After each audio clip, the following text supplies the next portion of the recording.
Hello everyone, welcome back to my channel, or welcome if you're new. Today we're going to be talking about the books that I read in the month of October. I think I overall had a pretty good reading month, but I will say this October was the worst health month that I have had in like a decade. So it was a bit rough out there for me this month. So I don't know. I think that I could have read more, but also I do think I read a good amount and I enjoyed a lot of what I read. So let's dive in. The first book that I read was The Measure by Nikki, Erlick. This book is about, basically, everybody wakes up one day and there's a box outside their door that has a string in it, and it says this box contains the measure of your life. And they very quickly find out that the string means how long they have left to live.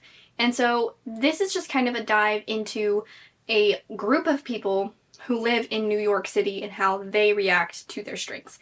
They are connected kind of, they're kind of loosely connected, but it's just kind of dive into that one particular group of people, how they react to their strings, and then this overall conversation about, you know, whether or not people want to look at their strings.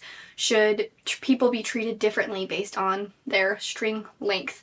Obviously, I think it's easy to see the connection between, you know, the metaphor of like the string length and race or sexuality, and the sense of like people are being judged really heavily based on what their string length is. People with short strings, opportunities are being taken away from them, and they are being treated very poorly and being treated like they are a worse group of people over something they have absolutely no control over.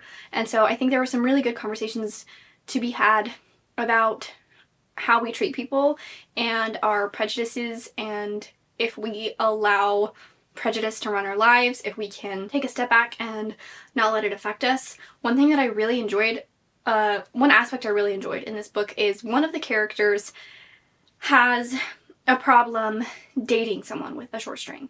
And she's like, I don't think I could date somebody who has a short string because I know that they are going to die soon, and that's just so much of a risk. And this character's sister is like, yeah, but you're gonna have a risk no matter who you date, and before this whole thing happened, like, there would still be risk, right? And so what I liked is that this character had to face her feelings about it, and it wasn't immediate. She wasn't immediately like, oh yeah, you're right, I shouldn't have any feelings about this, and I have absolutely no more worry about the risk of dating someone who has a short string.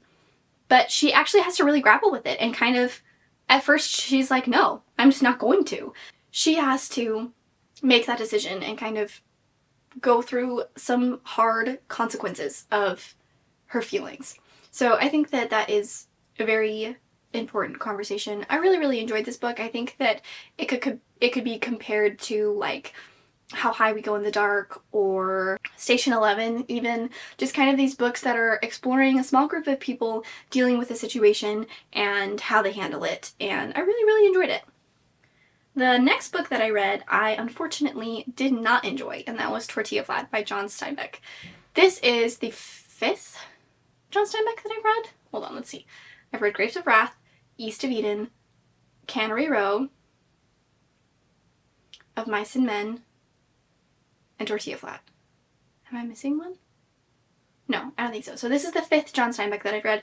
I really, really love John Steinbeck. I love his writing. I love the things he has to say, and I unfortunately did not connect with this book very much. This book is kind of his version of a retelling of the Arthurian legend, King Arthur and the Knights of the Round Table.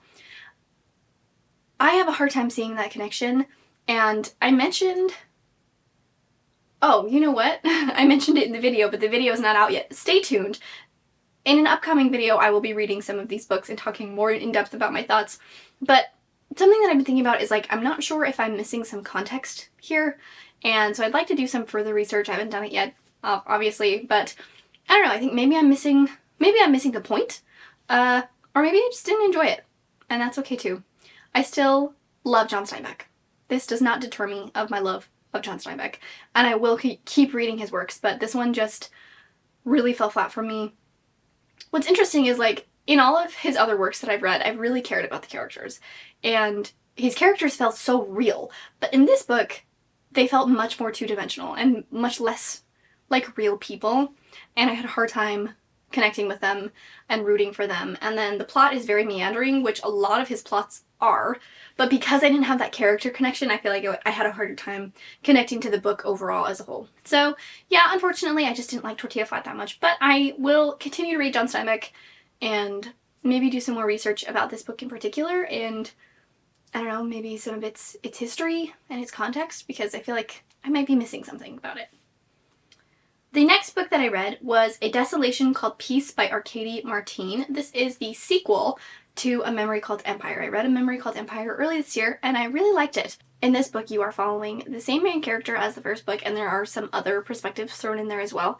But basically she's on a diplomatic mission to do first contact with these aliens that are attacking the Empire. And then you get the perspective of the young man, he's a teenager, I think he's like 13 or 11 or something, who is next in line for the throne for the Empire. And then you also get the perspective of one of the pilots, captains of the military space ship. I do think this book is still good, but I liked A Memory Called Empire a lot more.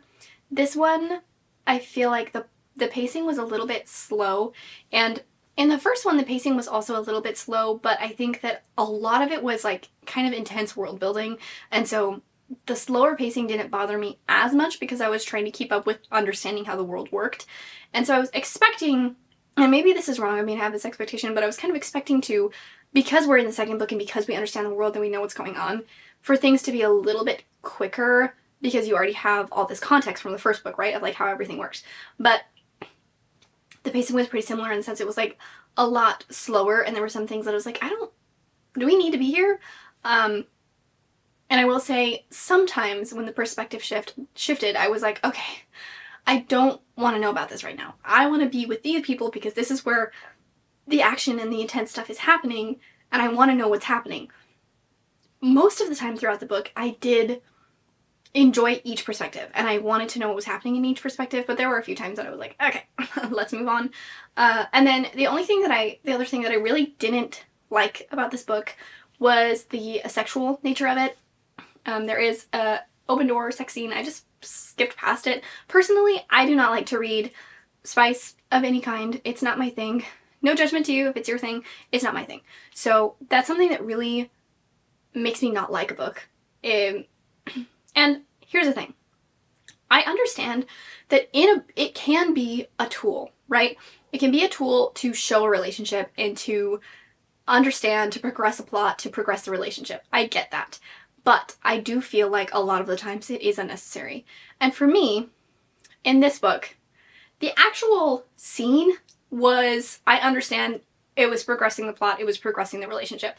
But what bothered me is that after that scene, every single scene with those characters, all they were thinking about was having sex with each other. And I'm like, this is an intense situation that you're in. Like, there are things that are much more important happening. And so, for me, number one, I just don't like reading that. It grosses me out. I don't want to read it. It's not my thing. So that annoyed me. But number two, I'm like, can we focus on what's important here?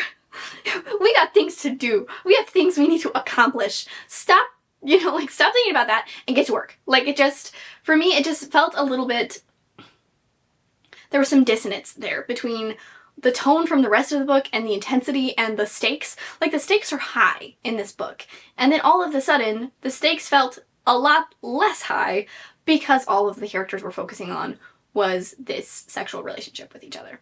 So for me, that was just, it really disappointed me. And so I think overall I'm going to give this like probably a 3.75 because I did really enjoy it. I do think that Arkady Martine is a great author. I really enjoy the world that she's created. But yeah, that just bugged me. So that made me like it a lot less. And I will keep my eye out if there will be another book in a series. There hasn't been anything announced, so I don't know. I could see it going forward. So I'll keep my eye out, and if the next book sounds interesting, I'll definitely pick it up. But yeah, unfortunately that one was just kind of disappointing to me. The next book that I read was a lot less disappointing, and that was On Writing by Stephen King. This is my first Stephen King. I am a big baby. I'm not a real horror girly because I get scared very easily, and I have very traumatic and violent and graphic nightmares. And so I tend to try to avoid anything that will make me have those types of nightmares. And so I don't read a lot of horror for that reason. But I am very intrigued by Stephen King. He's a very successful author, and so I wanted to know. I was like, you know what? I'm gonna pick this up. I'm gonna see what he has to say about writing because I want to know. So the first half of this book is kind of like a memoir. He talks a lot more about like growing up and what led him to writing, and then the second book is like very specific writing advice, like, you know, his opinions on adverbs and that kind of thing. I really enjoyed this book. I liked the memoir part of it a little bit more just because I'm not super interested in writing anything myself at this time. However, with that being said, something that he talks about in the book is that to be a good writer, you have to be a good reviewer, and you have to be able to put your thoughts into words of how you felt about a book. And to be a good writer, you have to read a lot. And so for me, I'm like, okay, I don't necessarily have anything in my brain that I want to write right now. That might not always be the case. Maybe someday in the future I will. Right now, that's not what I'm thinking about. But I do want to be a good reviewer. That is something that matters to me because I really like talking about books and I really like hanging out with you guys. And so I want to be able to give you a solid review. And so it was important to me to read these pieces of advice on writing because it does relate to reviewing as well. Hopefully that makes sense. Hopefully that was a good reviewing moment. I really enjoy what he had to say about his childhood and growing up. I loved the way that he spoke about his mother and his wife. He talked about them with so much respect, and I just, you know, he talked a lot about how his mom really inspired him and really pushed him to keep going with writing and to be himself and to write what he wanted to write and to do everything, you know, not to copy anybody, to be unique. And he talks about how that helped him really want to continue writing. And just as a mom, I'm a mom of 2 children. I have 2 toddlers. And so I think about their development constantly and how I'm affecting them because they're really starting to be able to show their own emotions and communicate with me. They can both talk. I mean, my daughter can talk a lot more because she's 3. My son is almost 2 and he's starting to talk a lot more.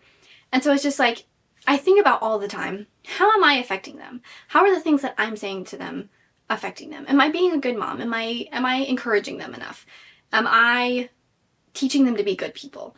And so when I read this, and I read Stephen talking about his mom and how his mom helped him in that moment and helped him want to pursue writing, I was like, okay, that is the mom. That's the kind of mom I want to be. She really struggled. She was a single mom. She was working really hard to try and provide for her 2 boys, and it wasn't easy. He did not have an easy childhood by any means at all, and he had a lot of health issues, but she did her best, and she encouraged her son, and she made a difference in his life. And that's the kind of mom that I want to be. So that really touched me and really stood out to me. And then also his relationship with his wife, because his wife also continually pushes him to keep going, keep being better. I really respected the way that he was so open about his cocaine addiction and his alcoholism and how it did affect his writing, and, you know, he was able to produce a lot of books, and maybe some of them were really, really good, but his wife stepping in and being like, you have to stop. You can no longer do cocaine. But, you know, it's kind of funny to say it like that, but really, I mean, she was like, no, this is an intervention, you need to stop, you need to go to rehab, and he got clean, and he's sober, and his wife stuck with him through all of that. And that is also the type of wife that I want to be. I want to be able to support my husband and encourage him and push him to keep going and keep being better. So I really valued that. I really valued the way that he spoke about these 2 women in his lives, and it made me think about my own life and how I want to be as a mom and as a wife. So there's some deep thoughts for you about my motherhood thoughts. But yeah, I really enjoyed it, and I think that if you are wanting to write anything, you should read this book. It has great, very applicable, very functional advice on writing. If I ever do want to write something, I will reread this book. Absolutely. Because I think it is very, very valuable. The next book that I read, completely different. And it was A Witch's Guide to Magical Innkeeping by Sangu Mandana. I read her book, what's it called? The Very Irregular Society, what is it? The Very Secret Society of Irregular Witches. I read that book a couple years ago, and I think I reread it last year because I really enjoyed it, and so I was really excited to pick this one up. It was actually one of my most anticipated books of the year, and it did not disappoint. I really, really enjoyed it. This book is following a witch named Sarah, and when she is like I can't remember exactly how old she is. I think she's a preteen. Her great aunt, who she lived with, dies, and she brings her back to life. In doing so, she loses most of her magic, and so the rest of the book is kind of following her trying to figure out how to get her magic back, and she's completely exiled from the guild that she's a part of, and she's on her own. She doesn't have any connections with the magical world anymore, and so you're just kind of following her in that journey. She becomes an innkeeper, and she has this kind of kooky cast of characters that live with her and that she helps support. And then one day, a historian from the guild makes his way to the inn, and, you know, things go from there. I am not a romance reader. I think we established that earlier when I said that I don't like spice. I don't like romance very much. I don't know why, because I love a good rom-com. I really do. Like, You've Got Mail, my favorite movie. My other favorite movie, Pride and Prejudice. Those are both romances. But something about reading them just really gets me. I just don't like it. I don't know. Maybe I haven't found the right kind. Maybe that's the issue. Maybe the issue is me. Maybe I'm being too persnickety. I don't know.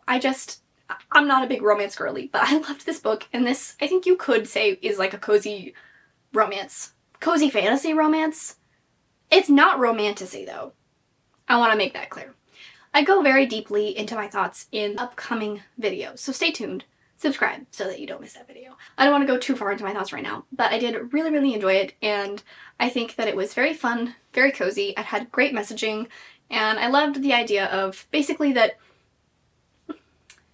magic in general doesn't always have to be this mystical thing, but it can be you and the way you treat other people and how you make other people feel means something, and that's really important. And I really loved that message from this book, and I also just thought it was like sweet and cute and fun, and I did like the romance in it. I will say there is one open door scene, spicy scene, and I just went choo choo choo choo, skip right past it. Was super easy. Happy for them. Don't need to see it though. And yeah, so it was great. I really liked that one. The last book that I read, We've Always Lived in the Castle by Shirley Jackson. This is a book that I've heard so much about. People really, really, really love it. I think it's good. I think that it's very interesting. It made me think a lot. Basically, you're following these sisters who live with their uncle in this house, and their entire family is dead. And it's speculated that one of them poisoned all of them. And so they're kind of social pariahs. The town, one of them goes into town once a week to get, like, you know, groceries and whatnot. And people, for the most part, kind of leave her be, but then she also gets heckled a little bit about, like, you know, their whole family was murdered. And so they're just like these strange people. And then one day, a distant cousin comes to stay with them, and everything changes. I think that this book is very interesting, and as I was reading it, I was thinking about the idea of witches, actually. Because historically, if you look at all of the people who were accused of witchcraft, and in a lot of these situations, in villages, in the United States, the Salem witch trials across Europe, wherever it may be, when you look at this history, oftentimes the people who were accused of witchcraft were single women who were older, maybe had some kind of ailment, were weird or different in some way, or same thing, even if it was a man, single, always single, never had, you know, no kind of family connection, and something that made them different, maybe like a disability or, you know, mental illness, where people during this time their thoughts immediately went to witchcraft, witches. These people are witches because they're different from us. And I think that that is definitely one of the messages of this book, is the idea of creating a social outcast and public shame, and how everybody else's perspectives on a situation creates this bubble of treating people differently and acting like they are completely different from you, completely different from everybody. And so that's something that I thought a lot about while I was reading this book. I do think that it is interesting. I didn't love it. I thought that it was good. I think it is well written. I don't know that I'm, you know, jumping to read anything else by her, but it definitely has kind of like that spooky, unsettling vibe, and each character I think was well fleshed out and very interesting. So yeah, those are the books that I read.